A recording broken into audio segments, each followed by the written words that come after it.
Friends, we have them, we lose them, and we need them. But how do we develop and keep better friends? In this video, I'm going to be showing you the 3 things that you absolutely must do in order to cultivate long-lasting friendships.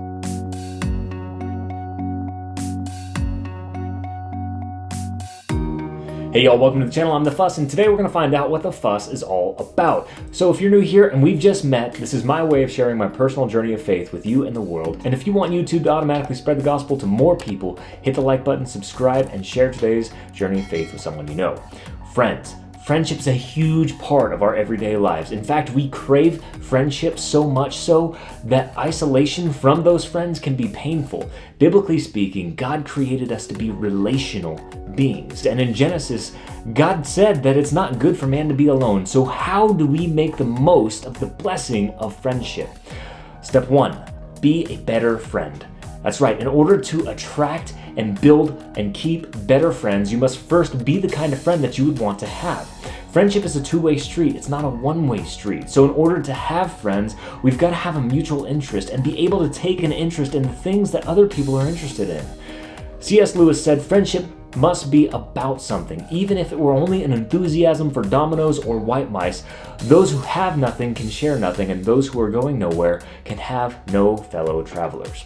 So in order for a friendship to truly thrive, it's got to be based on something more than just the status of being friends. It's got to share a commonality, a common interest, a common thread. So you'll not only share the common interest that you have with somebody, but you're going to be sharing the journey of life and faith with that fellow traveler. So a friend must also challenge you to grow in that journey. So first you need to evaluate where you're going to go and then find somebody on a similar path, so you can travel that together. Proverbs 27:17 says, as iron sharpens iron, so a friend sharpens a friend. So part of being a good friend to your friend includes that you help them along their journey just as much, if not more, than they help you. This is also illustrated in Ecclesiastes 4:10. If one person falls, the other can reach out and help, but someone who falls alone is in real trouble. So we see that there is a biblical need for companionship, but we also see that that companionship has to have a case of mutuality. The friendship should never be a one-way street. We help each other along the path. Number 2, selectivity. Who you choose to share this journey of faith with is absolutely vital. You may have heard that birds of a feather flock together, but what if you could choose what kind of bird you are? Proverbs 13:20 says, walk with the wise and become wise, for a companion of fools suffers harm. So if you choose to surround yourself with wise people who make wise decisions, you become wise yourself. But if you choose to hang around people who only care about having a good time and having fun, sure, it might be fun at first, but it's not going to be long before you realize that they're only in it for themselves. They're only in it for the good time. They really don't care about you or your journey of faith.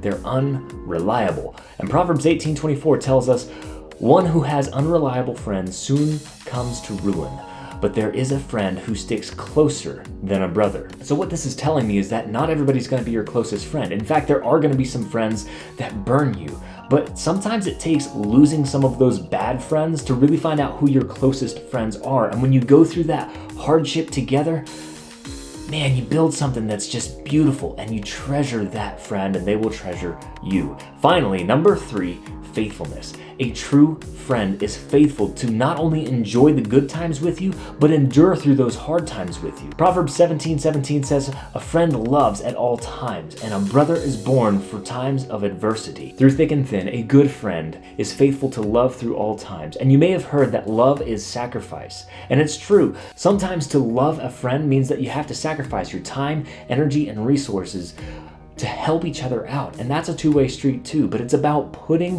one another before yourselves. So doing these 3 things, being a better friend, selecting your friends wisely, and being faithful to them is going to help you attract, develop, and sustain better friendships. And to be honest with you, over all my years of gaining and losing friends, I found that these 3 principles, though basic, are very true. I've had to go through some very hard times in life, but through that fire, God showed me who my true friends really are. So maybe today you're waiting for a good friend. Maybe today you really need somebody to just step into your life and radically change it. But while you're waiting for them, can I remind you that you have the best friend in the world, a friend better than any man or woman on earth in Christ. While he walked this earth, he was the model of grace and love, and he taught that greater love has no man than to lay down his life for his friends.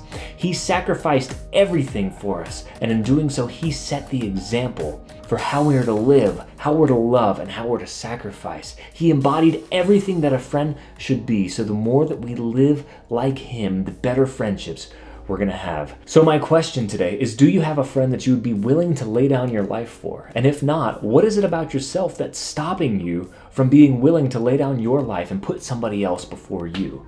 If you do have a friend like that, tag them in the comments below or share this on their Facebook wall. Let them know you care, and reach out to somebody today and be the friend that you would want to have. Thank you again for spending just a few minutes of your day with me on my personal journey of faith. And if you've got a faith question or a life question that you want an answer to, go ahead and drop it in the comments below, and I'll do my best to answer that in upcoming videos. And also remember that one more like is one more person that might be reached with a life-changing gospel message. So hit the like button, subscribe, and we'll take this journey of faith together. And I'll catch you right here next week. God bless. Have a great day.